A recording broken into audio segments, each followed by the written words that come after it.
This is a special edition of Macro Voices with hedge fund manager Eric Townsend, the premier financial podcast targeting professional finance, high net worth individuals, family offices, and other sophisticated investors. Now, for this special edition of Macro Voices, here's hedge fund manager Eric Townsend. Macro Voices All-Stars episode 53 was recorded on September 9th, 2019. I'm Eric Townsend. JDI Research founder Juliette Declercq is back with us this week. Juliette, all eyes are on the ECB on Thursday. What should we expect? Okay, firstly, on the ECB, I think we need to have a big rethinking about what a big package means. So I think this week investors anticipate that the ECB will unveil a super package, including rate cuts, a tiered system, and a return to QE. I think that consensus is probably like 10 basis point cuts and 30 billion euros of QE per month. What I've shown in the last JDI research report entitled Change is the Only Constant is that monetary policy now works in reverse. So how does a so-called big package even make any sense at this point? Come back on what I explained in my report.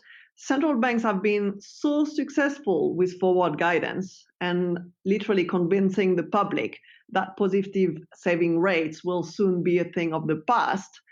And, as an aside, arguably social media and fear mongering has had a multiplied effect on that. That basically individuals are leaping at what they believe to be the last opportunity to save with positive rates. The issue with the quote-unquote low yields forever scenario is that one needs to save a lot more to maintain living standards upon retirement, and a collective increase in precautionary savings lowers final demand, in turn constraining investment and resulting in an even worse macroeconomic outlook. Now, for US investors, that might not make complete sense because obviously US savers save a lot more in equities, but European investors save a lot more in fixed income, which is where my point really is. So where we stand right now is in a typical case of individual rationality breeding collective irrationality. And this is the reason why I believe Nobel-priced economists' models are broken. Monetary policy, which once we thought was a rectifying stimulus, has not only become important in the Eurozone and Japan, it's actually turned counterproductive. So for the first time in history, lower rates literally have become contractionary. And this is the very reason why the volume of negative yielding debt has gone exponential this year, literally because monetary policy triggers vicious rather than virtuous cycles as what was happening in the past. Juliette, let's pretend that the world is a better place than it is and that you were in charge of monetary policy. What would your prescription be for how to solve this monetary issue now? So we're in a very problematic scenario where basically we need sovereign intervention, or we risk free markets literally triggering a financial crisis. So I think the right macro response would be for sovereign demand to substitute itself to private demand. And that's in order to boost aggregate demand and absorb part of the extra saving glut.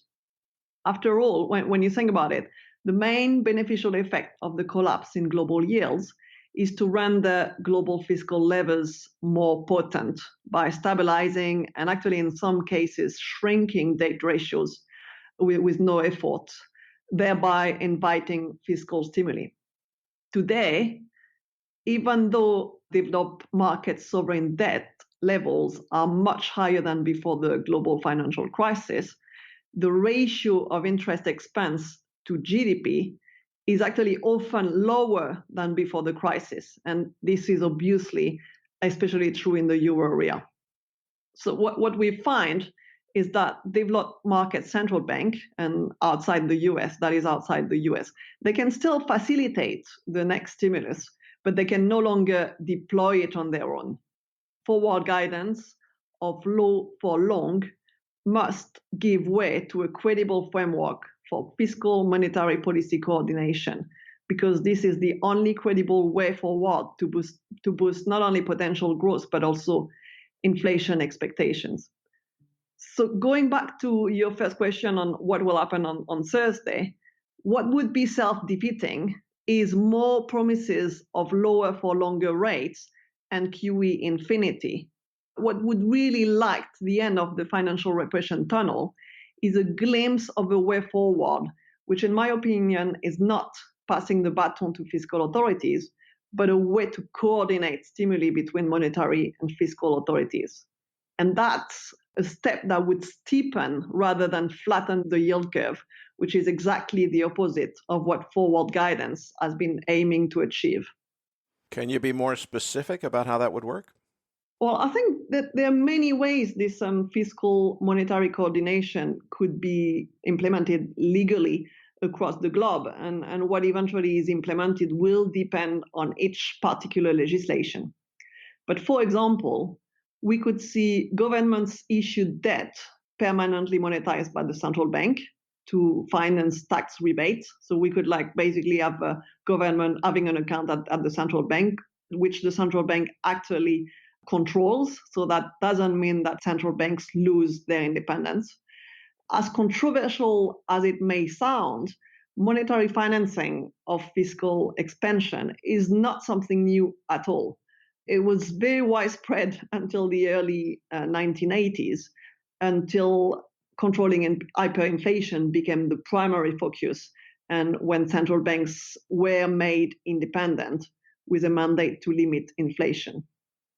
Basically, we don't need to go as far as Zimbabwe or Argentina to find that. It has happened in UK, France, Italy. Also, another point I would like to take home is that the amount of global debt held by central banks in the middle of the last century was actually higher than it is today. But the bottom line is that the answer to the next downturn will not be purely monetary or purely fiscal. Inevitably, I think we will see the division between monetary and fiscal policy become increasingly hazier.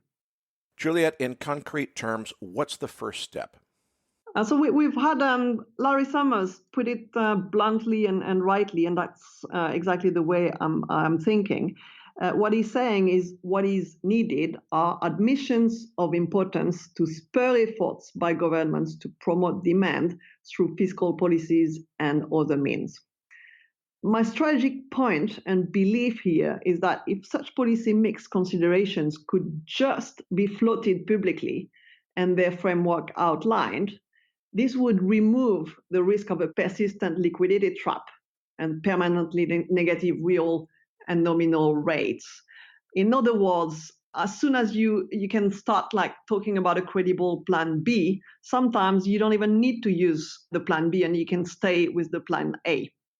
So in this case, the result would be a more balanced risk distribution for inflation and policy rate expectations and a return of term premia. It would also obviously increase the global equilibrium rate of interest rates, and it would actually lower equity term premia. In my opinion, it's the absence of concrete and efficient countercyclical policy tools, basically an alternative to conventional or unconventional monetary policy, that is causing markets to sound alarm bells and collapse term premia and yields along global yield curves as savings are basically rushing to find a suitable shelter. Let's put it clearly, in the very short term, I certainly don't expect this from Mario Draghi, because it would be literally admitting that the last 3 years of his career was spent pushing on a string, or even worse, shooting himself in the foot. However, amongst other controversial thoughts on the dollar, Bank of England Carney urged in a key speech, which many of you will have read because of the dollar view. But amongst this dollar view, he also talked about the evolution of the global monetary framework. And his words were, the growing risk of a global liquidity trap puts a high premium on getting more than just monetary policy right. Limited space for monetary policy to respond to adverse shocks means more of the burden for supporting jobs and activity will fall to fiscal policy. Though some may be tempted to resort to protectionism, such policies would merely serve to make the problem worse. In my view, we're still very far from cooperation, but pushing the burden of stimulating activity to fiscal authorities is elusive, simply because government-led fiscal expansions are not sufficiently reactive and not sufficiently nimble. Also, they're not transparent enough. So what we could imagine is a ballooning digital account, and I know that's something that you've been talking about in your book, Eric.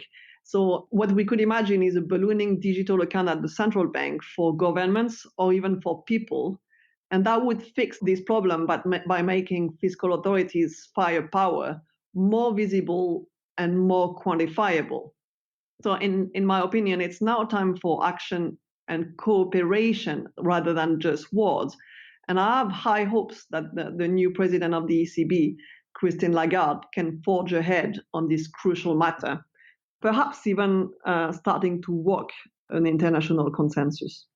And what does that mean market-wise? Market-wise, this thought formed part of a wide-ranging strategy report, which we published on September 1st, and in which we identified a market inflection point. So what I've just been talking about was the basis for our recommendation to take profit in our year-to-date aggressive positive stance in fixed income, and in fact, to go the other way. In the same report, we also argued that such a turn in yields would not be a danger for equities as long as our views related to China, Trump, and the US economy proved right, because global equity risk premia were already discounting a high risk of an imminent recession, and therefore that our earlier 2019 outlook was now priced. And when this happens, for me and for JDI research in general, it is really a compulsory trigger for global rethink and deeper analysis, which is exactly what we've done in the last week of August. Juliette, thanks so much for another great interview. We look forward to getting an update from you in a couple of weeks. Meanwhile, listeners, we've got a fantastic content lineup for you on Macro Voices this week. You just heard from Juliette. Tomorrow, Tuesday, we've got Professor Steve Keen talking about China lowering their reserve lending ratio. Then on Wednesday, it'll be Danielle DiMartino Booth to talk about the Fed, talk about Jay Powell, and a really interesting article that we wrote. We're negotiating with her people to try to get you a free copy of that subscriber newsletter. We'll try to get that for you on Wednesday's All-Stars appearance. I'll have to ask for your patience with us, folks, on Energy Week. What's happened is for a couple of weeks, we had an intentional break that we took in order to give our production staff a summer holiday. Then last week, the Zencastr system that we need to use to record all of our guests at the same time had a global breakdown on Wednesday, and we had to cancel that show last minute. This week, we had a last-minute guest cancellation, and unfortunately, we're going to have to postpone Energy Week until next week. We're going to try to get Anas Al-Haji in for an All-Stars appearance or some kind of cameo appearance on Wednesday afternoon just to talk about Khalid Al-Falih being ousted as Saudi Arabia's energy minister. Big news there, and I'm hoping that we can get Anas on at least for a cameo appearance to talk about that. And then on Thursday, definitely tune in for our flagship Macro Voices podcast when we'll have an epic doubleheader interview. It's both Jeff Snyder and Luke Groman at the same time in the same place, going deep on the U.S. dollar global liquidity shortage. That's going to be a really fantastic interview on Thursday evening. Then finally, on Friday, in our Spotlight interview, we've got Bob Coleman talking about private vaulting options for precious metals. So be sure to stay tuned for all of that fantastic content coming your way this week. For the Macro Voices Podcast Network, I'm Eric Townsend.